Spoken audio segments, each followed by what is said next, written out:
పతగ పుంగవని సుభాషితంబుల ఎట్ల అవయవంబులు సువర్ణాత్మకములు. సువర్ణాత్మకములు, సువర్ణం అంటే బంగారం, సువర్ణము అంటే అక్షరం. అందుకనే మంత్రపుష్పం, సువర్ణ మంత్రపుష్పం సమర్పయామి అన్నప్పుడు బంగారాన్ని సమర్పించమని అర్థం కాదు. మంచి అక్షరములతో కూడినటువంటి మంత్రములు అనే పుష్పములను నీకు సమర్పిస్తున్నాను స్వామి అని.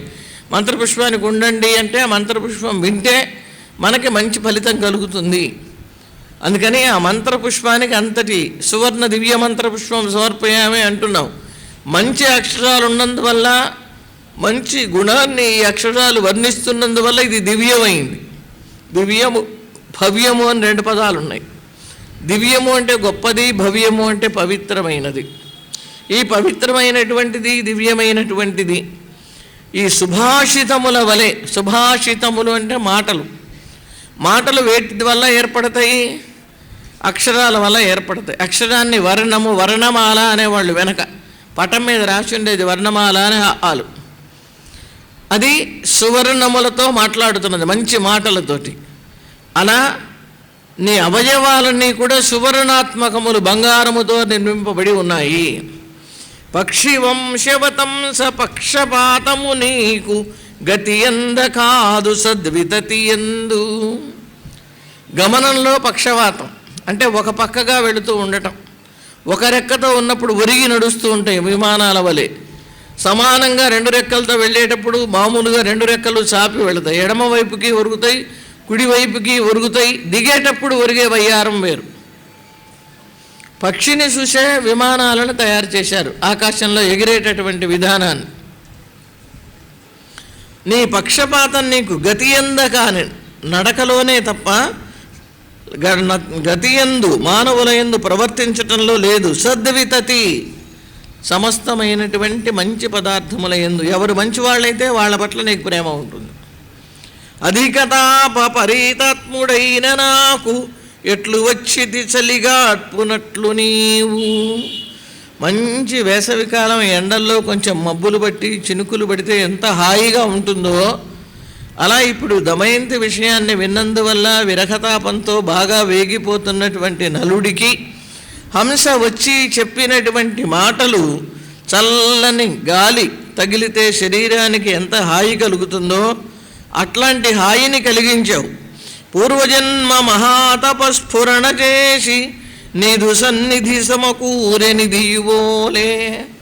నేను ఎన్ని జన్మల్లో పుణ్యం చేసుకున్నానో గతంలో, నాకు ఇవాళ నీ సహవాసం అబ్బింది. ఇంత మాట నలుడు అన్నాడు అంటే, నలుడు అని రెండు అక్షరాలు తలుచుకుంటేనే మన పాపాలన్నీ కలియుగంలో కూడా పోతాయి అని చెప్తూ ఉంటే, అంతటి నలుడు. ఆ వరుసలో ఈ హంస లేదు చూడండి.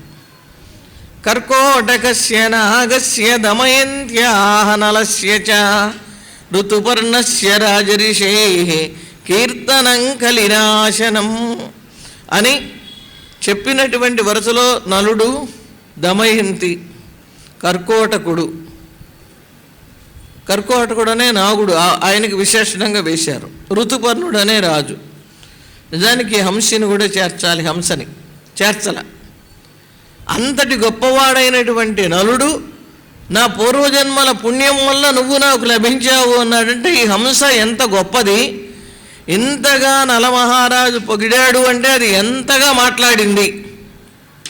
మనం ఒక వ్యక్తిని ప్రశంసించాలి అంటే వాళ్ళు మనకి ఏదో ఒక ఉపకారం చేయటమో మంచిగా మనని గురించి మాట్లాడటమో చేస్తే మళ్ళీ మనం తిరిగి వాళ్ళని గురించి ప్రశంసించటం లోకంలో జరుగుతూ ఉంటుంది.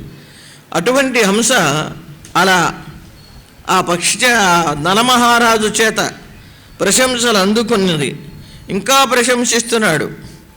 ఇంతకుముందు దమయంతిని గురించి చాలామంది చెప్పారు, నాకు విన్నాను. కానీ ఇప్పుడు నువ్వు చెబితే దమయంతి నా ఎదురుకుండా నిలబడ్డట్టుగా ఉందన్నాడండి. అంటే వాళ్ళు చెప్పినది అంత బాగా వర్ణన లేదు వాళ్ళ దాంట్లో. మనకు చెప్తూ ఉంటాం, చెప్పేవాడికి చెవుడు, వినేవాడికి వినిమయమని. వాళ్ళు ఏం చెప్తున్నారో వాళ్ళకి అర్థం కాదు, ఏం వింటున్నారో వీళ్ళకే అర్థం కాదు, కానీ వింటూ ఉంటారు. విన్న తర్వాత ఏమిటి ఇవాళ అంటే ఏదో చెప్పారండి గుర్తులేదు అంటారు. అలా కాదు, ఈ గంటలో కనీసం పావుగంట విషయం గుర్తున్నా చెప్పినటువంటి వక్తకి ఆ ఉపన్యాసం సార్థకం అవుతుంది. మనం గంట సేపు చెప్తుంటే ఎంతో బాగుంటుంది, కానీ మన మనస్సులోకి వెళ్ళి మళ్ళీ తిరిగి రాలేదు. అది ఏంటి, రికార్డ్ అయ్యి మళ్ళీ మనం ఆన్ చేయంగానే వినపడాలి. రికార్డు అయితే కదా వినపడటానికి, మనం ఆన్ చేస్తే వినపడటం లేదు.